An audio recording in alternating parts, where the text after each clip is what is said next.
Michigan. Hi there, come on in. Boy, do we have a great opening day of bass fishing. Well, we didn't load the boat with big ones. We caught lots of small ones, lots of jumpers, and we did catch one whopper. Tell you about that in just a moment. We're going to also give you a rundown of the new taxidermy exposition at our Houghton Lake Outdoor Fair coming up later in June. And the sun peeks through the trees on another opening day of bass season. Mike Francious from Lansing and I pulled the boat onto the small, secluded lake in Montcalm County, a lake that doesn't have much fishing pressure. It's small, loaded with pike, bass, and bluegill, and if you enjoy the outdoors, this setting is heaven.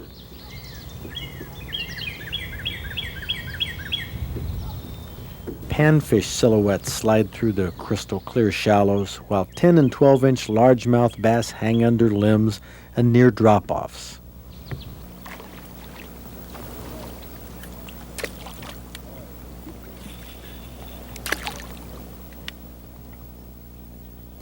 Mike started with a white spinnerbait.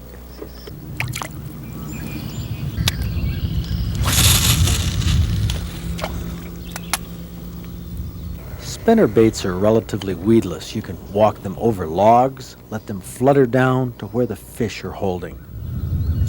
There's a fish. There's a fish? You bet. Yeah, he's doing a nice job too. It's northern, I believe.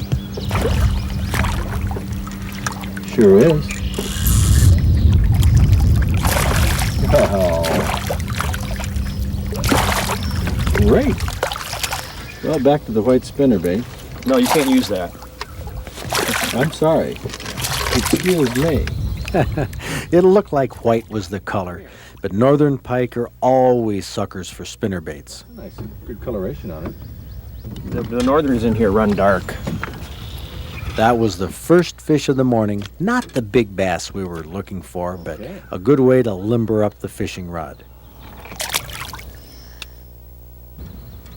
The pumpkin seeds and bluegills move into the shallows in June, partly because they like the warmer water, and partly because they're getting ready to fan out their beds and spawn on these shoals. The bass are done spawning, and they have post-spawn hunger pangs. One of our first bass threw the hook. Oh. Here's why tournament bass fishermen don't like their bass to jump. They shake their heads so fast you can hardly see it. And that's when the lure flips out of their big, wide open mouths.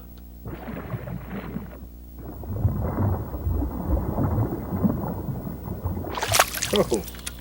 But there's a solution. Sharpen your hooks so they penetrate. Whether you use a battery-powered hook honer or a file or a whetstone, a sharpened hook point that grabs your fingernail will hang on to more fish. I like that.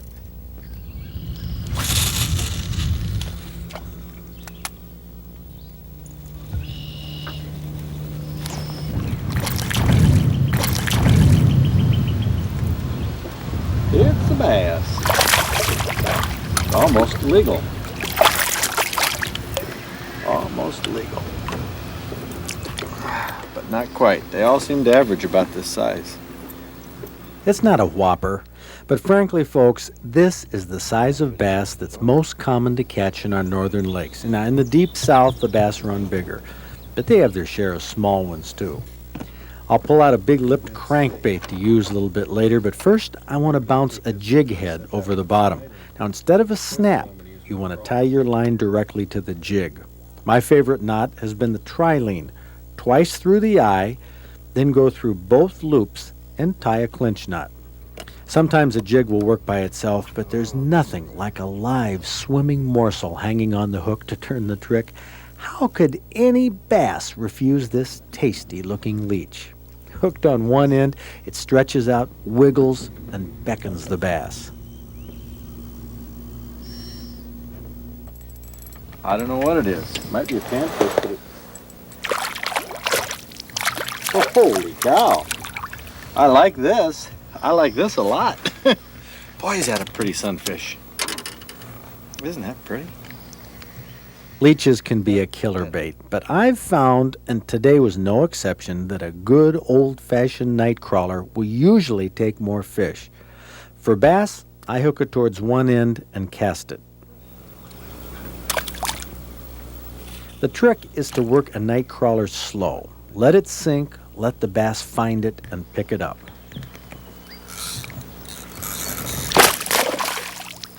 Mike Francious caught a dozen bass on crawlers just like this.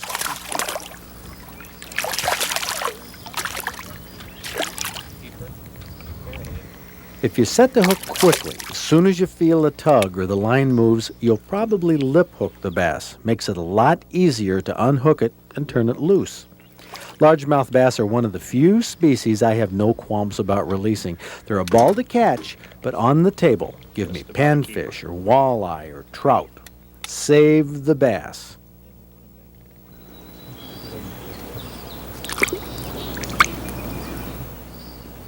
Here he is. I don't believe this. He's a beauty. Is this the bass we've been hunting for? This is him. This is him. We're gonna run Oh out. yeah, nice fish. Big fish, real big fish. Look at this. Ooh, That's a big bass. he's coming up. Oh, that is a nice one. Big bass.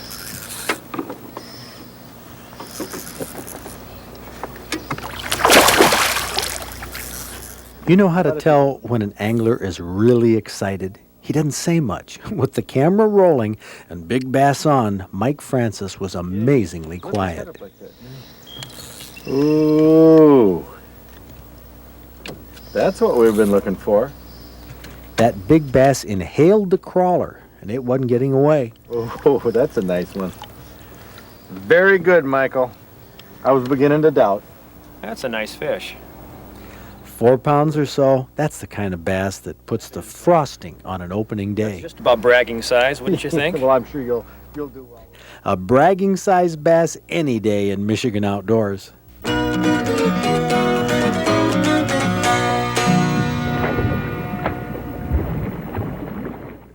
Isn't that bass action great? What an opener we had, but you know, we left about 15 minutes too soon. No kidding. Mike Francious and his buddy Dan DeLong, who was fishing in another boat with Bob Garner, as we were driving off, they jumped back in the boat, went down the shore, and trolled with a spinnerbait and caught this 16-pound, 39.5-inch northern pike. Ha! We should have stayed another 15 minutes. How often do we hear that story? But how often do we see big fish? Hey, let's take a look at a few right now in the trophy boat.